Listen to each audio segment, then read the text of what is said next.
Doesn't this look like what you get if you asked AI to make an image of a 1970s cassette deck?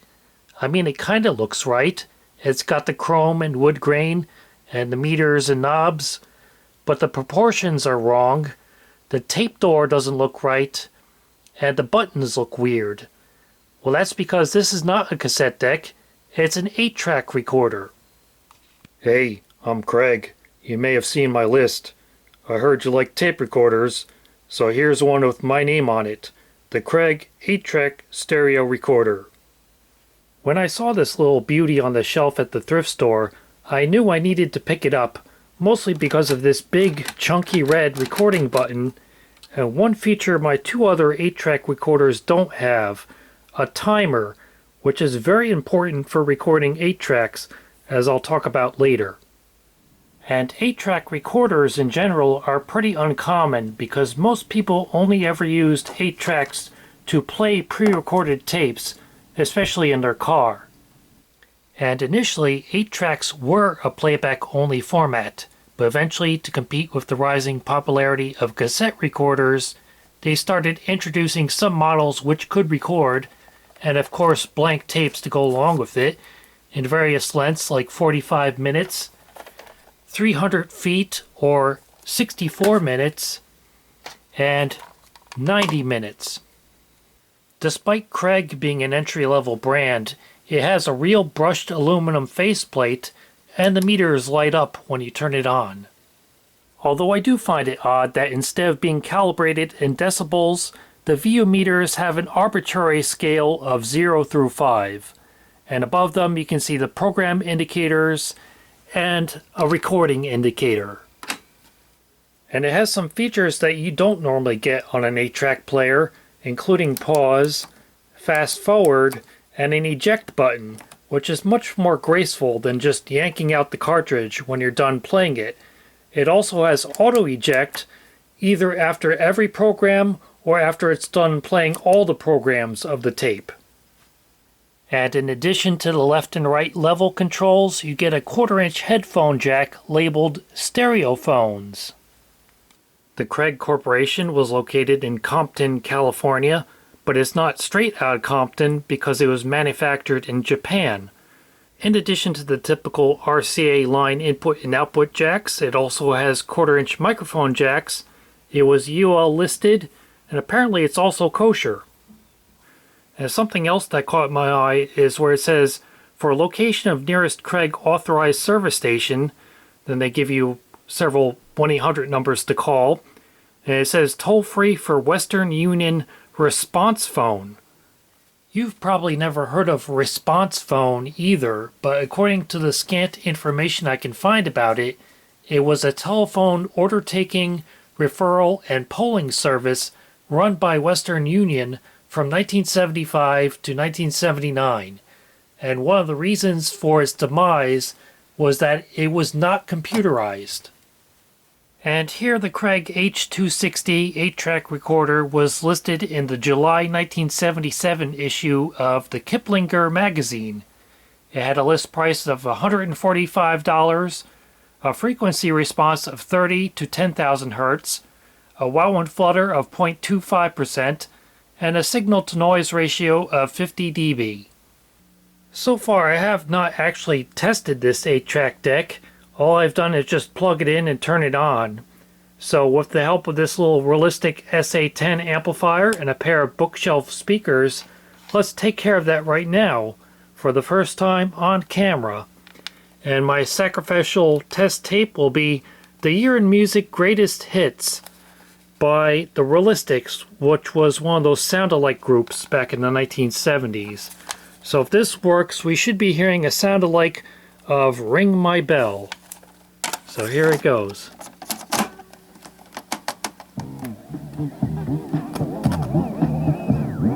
Well, it's trying.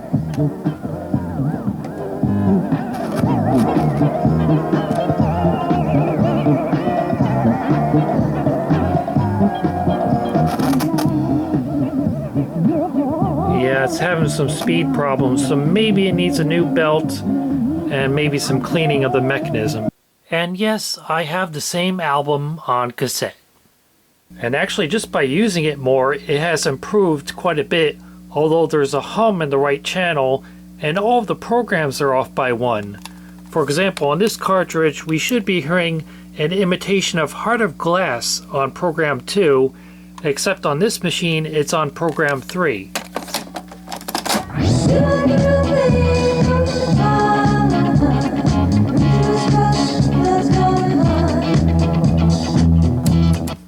So it definitely needs some work. And looking inside the cartridge door, we see our culprit, one of those dreaded plastic head carriers which always crack and split apart, which throws off the head alignment and causes the problem we just experienced. But at least the head itself looks pretty clean, as well as the capstan. And I also noticed the timer isn't working. It moved a little bit, but didn't even register 5 seconds, and I definitely did play it longer than that. So probably it needs a belt replaced. On the bottom, it's adamant to not remove the screws, but I think I will need to in order to slide out the chassis.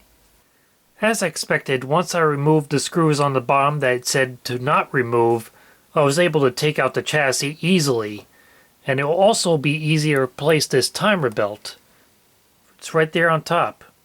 And there's the culprit, the plastic head carrier that has totally cracked and split apart. That's why the alignment was so far off it was playing the songs on the wrong program. And otherwise, this is your typical run-of-the-mill Tanishin 8-track mechanism, which had become nearly universal on 8-track players and recorders by the mid-1970s. If you can read upside down, judging by the 7610 on the motor, this one was made in October 1976. And yes, that is a DC motor, so it's not dependent on the AC line frequency for its speed. There's the main circuit board, and those light blue Japanese electrolytic capacitors from the 1970s don't exactly have the best reputation for longevity, so they definitely could stand to be replaced to get rid of that hum. Here's the unnecessarily complex linkage for the recording button. And by the way, 8-tracks don't have any kind of recording lockout, so there's nothing to prevent you from recording over a pre-recorded music tape. And wire nuts wrapped in electrical tape come standard from the factory. The main drive belt is actually still fine and does not need to be replaced. And there's another date code. That's not 1951, but rather 51 of the Japanese Showa calendar, which is equal to 1976. So this was made on October 25th, 1976. I used the Loctite plastics bonding system, which thankfully had not dried up after I used it several months ago to fix the same thing in a sound design stereo system. Now I'm going to wait 24 hours for it to cure, and even though I'm not religious, I'm going to hope and pray that it doesn't just split apart again when I slide the head back into place and tighten down this screw. The cause of it is the same thing you've seen many times if you watched a lot of videos about repairing old audio equipment. This plastic gradually shrinks over time while this metal head stays the same size. So eventually that fit of the metal within the plastic is going to cause the plastic to split and crack apart. So gluing it back together is really only a temporary fix. It may last a few years, it may only last a few months. Eventually the only fix will be to replace this entire plastic part. So hopefully eventually there'll be enough demand to get these made out of new 3D printed replacements to fix the problem permanently. And while I wait, I found a suitable replacement for that stretched out timer belt. Actually, the belt may not have been the problem, because look at what happens to the worm drive mechanism of the timer when I run the motor. It starts out okay, but then it pops out and no longer makes contact. With the help of some blue tack, I was able to get the timer working again, but unfortunately only intermittently. Again, it starts out okay, but then after a few seconds, it begins to slip. But now instead of popping off entirely, it corrects itself and keeps going. So it seems like something in the timer itself is binding up, and causing it to slip like that. But I'll worry about that later. It's a day later, and I'm glad to report major success in repairing this 8-track mechanism. I was able to tighten down this screw to hold the head in place without the plastic head carrier cracking apart again. And after adjusting the head alignment with this screw underneath, it now has Imitation Blondie on program 2 where they belong. If I fear I'm losing you, it's just no good. You're cheesy like Taylor. I was watching her go. Oh, baby. Never gonna stop it. Such a dirty man all down. Has your head spinning all around. Feel the rhythm, chant the rhyme. Then after adjusting the head alignment, you want to tweak this screw right next to it, which you can see has some thread locker goop on it. That's for adjusting the azimuth. The best way to do that is to find a section of tape that is silent on one of the programs but has music recorded on the adjacent programs. Then tweak that adjustment for the minimum amount of crosstalk or bleed over from those adjacent programs. Ideally, there should be none.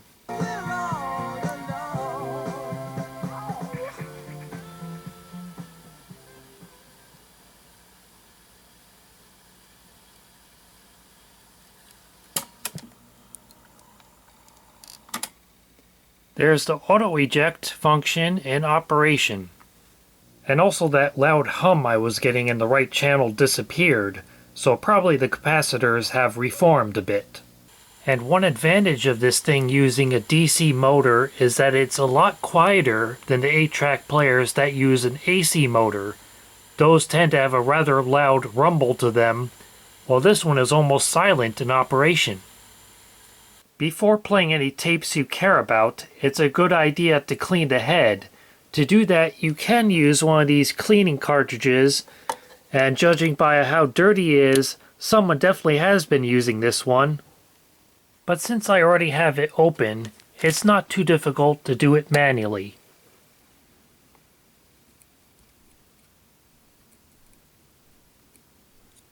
And while I'm at it, I can clean the capstan too. I'll just trip the switch to start the motor, then press the cleaning stick against it.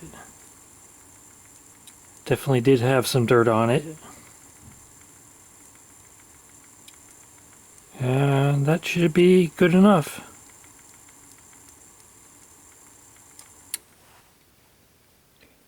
Yeah, I'd say that definitely was worth cleaning.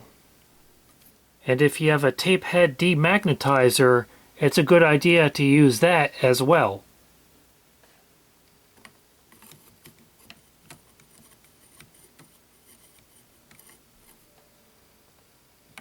Do the capstan too.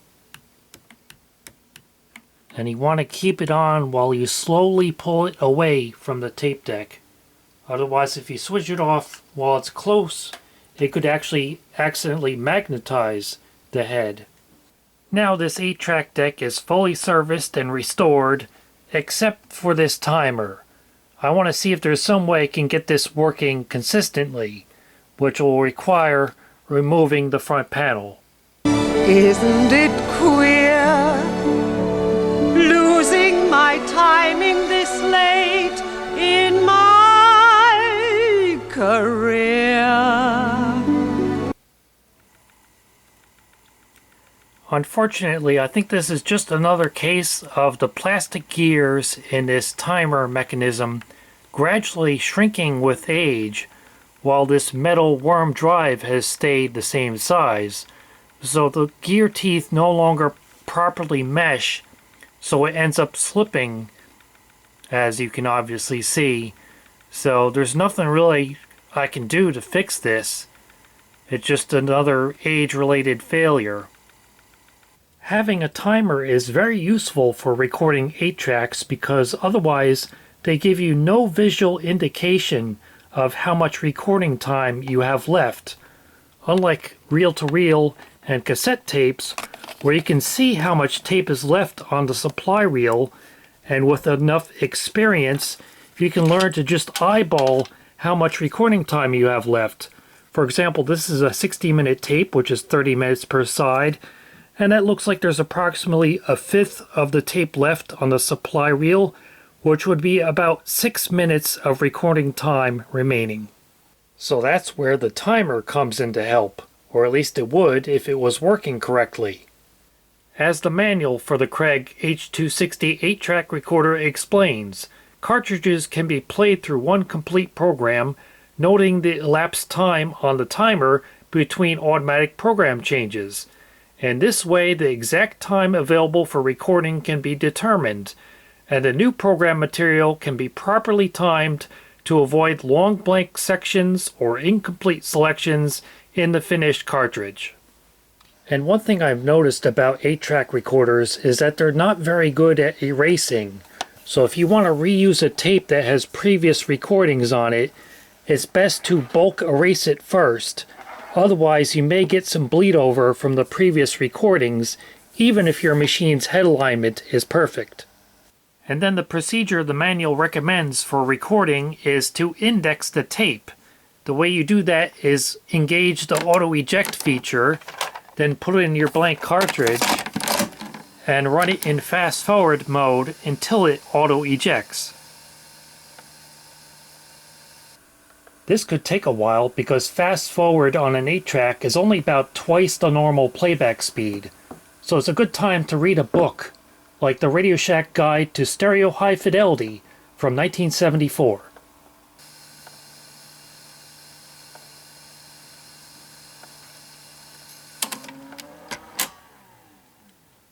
Okay, that took almost 3 minutes, but now the tape is indexed, and that is where you can see that foil splice right in this opening here, which means it's queued up to the beginning of the program. Then you connect your audio source, which in this case is an FM tuner, to the input of the recorder. You push pause, and you hold down record while sticking in the cartridge. Then you adjust your levels. You want to get them so it's just touching the red but not going too far into it.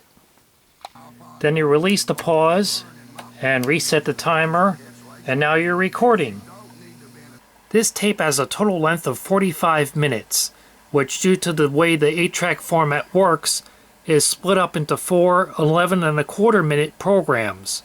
So if this timer was working, it will be counting up our recording time in minutes and seconds, and I could use that to keep track of how much time we have left before the end of the program. And now, 11.25 minutes later, our recording is complete. Just remember that you can't rewind an 8-track, so if you screw up or want to change something, you just have to wait until it comes back around to where you started. The most important station on the planet for the most important people in the world, 1010 Wins, and you. The Newswatch never stops. This is 1010 Wins at 92.3 FM. You give us 22 minutes, we'll give you the world. Good evening, 69 degrees at 8:40. I'm Mario Bosquez. Here's what's happening. Considering that the source was FM radio, which had some background hiss in the signal, I think that sounded very good. But it should because I was using laboratory standard super tape, as opposed to a tape like this, which is lavatory standard. I've had a lot of fun restoring and using this Craig 8-track recorder, and it has impressed me with its audio quality. Now, will there be a revival of interest in 8-tracks, as big as there has been with vinyl records and cassette tapes? God, I hope not. I'll leave you with a bit of Cobra by Dale Jacobs, recorded from vinyl to this Maxell 8-track tape using the Craig 8-track recorder.